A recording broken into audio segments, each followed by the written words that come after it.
Where's our girl? She's looking out the window. She's looking out the window.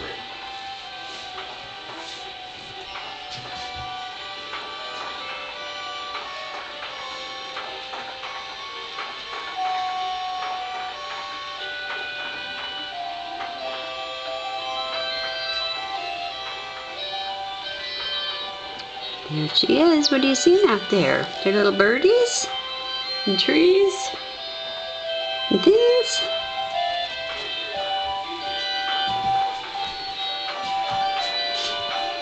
This is Cedar's bedroom. She's got a big tree,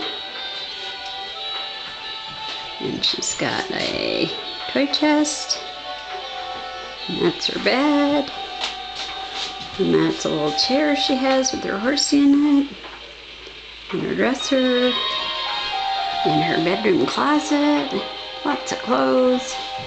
And her sunshine. And let's see.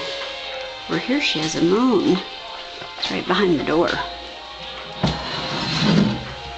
There we go. There's a moon. Over some mountains. And that's Cedar's bedroom.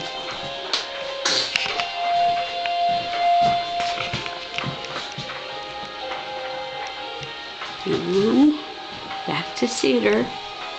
Cedar's just getting a mattress for her bed, but we thought we'd try it out to see what she thinks of it. She likes that it's by a window. Right, Cedar? She has wiggly arms and legs.